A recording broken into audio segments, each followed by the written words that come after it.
Let's go!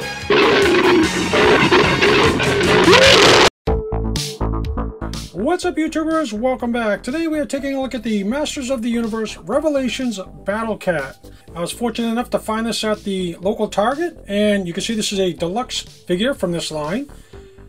This thing is huge. If I flip down the top of the box, just like on the He-Man figure, you can see some hidden hieroglyphics in the drawings up here. And the word Masterverse, of course. If I turn it to the side, you can see the word Battle Cat and Fighting Tiger. When I flip it around to the other side, there's an absolute gorgeous drawing of Battle Cat with his armor on, getting ready to attack.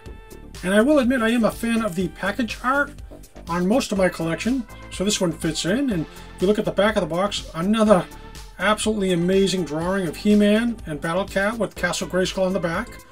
Over here there's a little bio of Battle Cat, and down here is a picture of what he looks like without his armor on in the Cringer mode. Of course, across the bottom there's the figures that are released in this wave. And when I turn the package back around, if you are a mint in box collector, the window is large enough on the front of the package so you can see the entire Battle Cat figure inside and all his glory, so it's a great way to display him as well. But you know me, let's open it up and see what he's all about. The Battle Cat released from his cardboard cage, my first impressions is wow. Let's go over his paint and sculpt. We'll start with the armor on the back here. Now this is out of a nice pliable rubbery plastic with some ribbing, and see the two-tone red saddle right here. It's got a orange button or grommet on the side. Great looking texture on the actual musculature of the cat itself with the orange stripes all over him. If we look at the front of the cat, I really like the hard lines of the armor. Nice aggressive look to him. Beautifully painted eyes on the armor. There's no paint slop anywhere. There's some more of this orange highlight on these horns.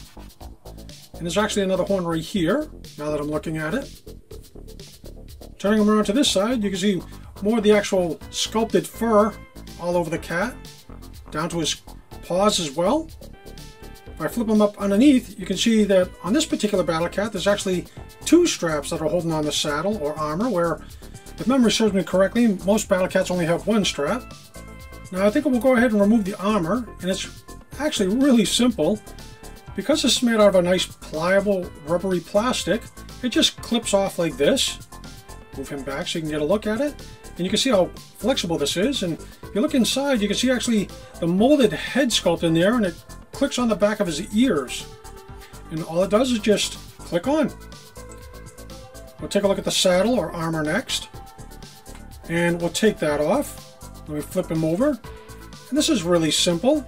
You just pull the tab, and it's just like taking off a regular belt. Slide those through and simply lift it off. And I can get a really good sense of just how pliable and rubbery this thing really is. I really like how they actually molded this to the back of the cat, and again, no paint slop anywhere that I can see. Now I like the backrest, of course, with another orange highlight on the top of that. Now with his armor removed, we'll actually take a look at what the package is calling his Cringer mode. And we'll start with his face first. Again, no paint slop. I really like how they painted the eyes. Nice and realistic. The different color green around his snout. You can open his mouth and get a nice look inside there. They painted the entire inside of his mouth. Nice white teeth, sharp fangs that are pliable. Looking at the side, I really like how they highlighted the back of his ears with the black. And I'll move my hand out of the way so you can get a better look at the actual sculpture of the cat. He is pretty hefty. Feels nice and solid. We'll look at this side. You can see how the orange lines are all over his body, just like in the animated series. Again, no paint slop anywhere that I can see. You can see all the actual joints on the figure. And let's take a look at his paws real quick. On the front paws, there's actually 5 shiny black claws. And on the rear, there's 4. If we look at the underside, you can see they actually painted the pads on Battle Cat a different color green. And they are raised up, so they get a nice texture to them. So all in all, I am satisfied with the actual sculpt and paint of this particular Battle Cat. And while his armor is still removed, it's a great time to go over all the articulation that he offers. We'll start with the tail, and this rotates 360 degrees, and it also raises and lowers. And we'll move up to his back legs, and these rotate in this direction. They go up about this far and back about that far. They are also on a butterfly type joint, so they go in and out. And just like on a normal cat, he has a joint right here that bends in this direction and also rotates. Coming down to the next articulation point, this moves up about that far, and you can also straighten it out back and forth. This also rotates. Let me grab this right here in this direction. Coming down to the paw again, this pivots up and down and also rotates back and forth. So plenty of articulation on the rear legs. We'll come up to his hindquarters here, and you can see this bends in this direction, goes back and forth, and also rotates back and forth in this direction. Come up to his midsection or chest piece, same range of motion here. Nice tight bend. Moving on to his front legs, I believe this has pretty much the same articulation as the rear. So they move in this direction, up, nice and far, and back, about this far. Also on a butterfly type joint.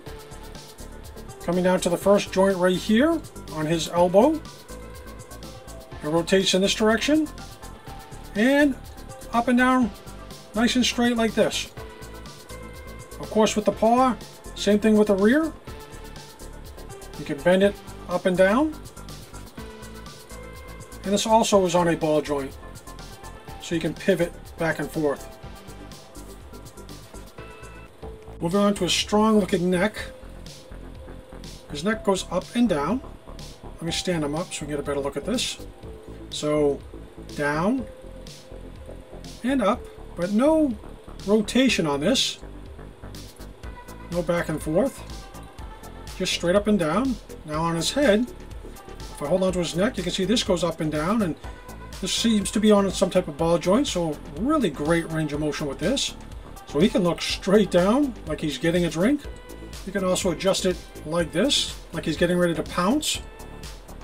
So you can get a lot of character just out of his head movement alone.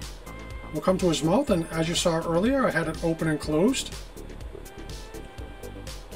So Cringer mode and Battle Cat mode when he's got his armor on. With the 30 points of articulation that the package states, you can get him into some really nice looking posing.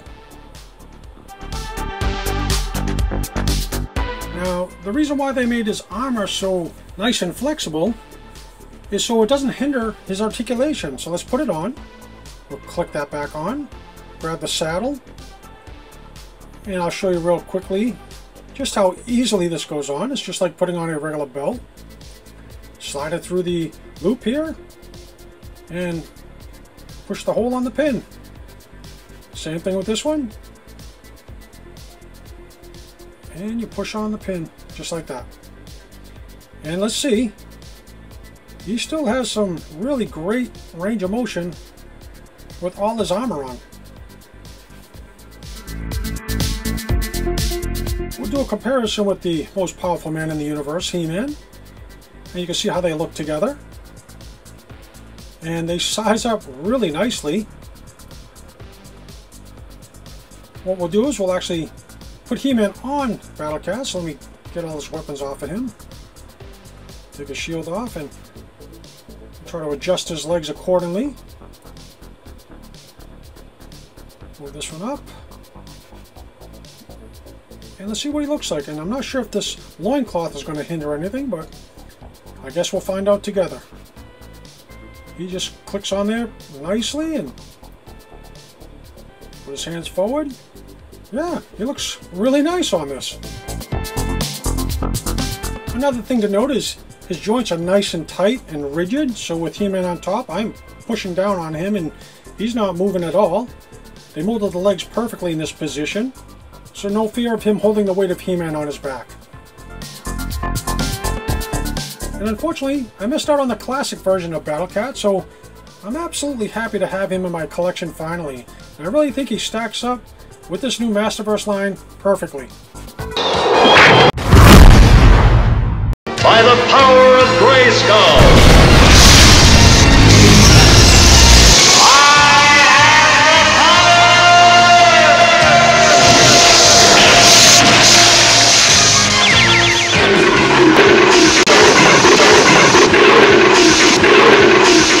Well, it's going to conclude my review of the Masters of the Universe Revelations Battle Cat.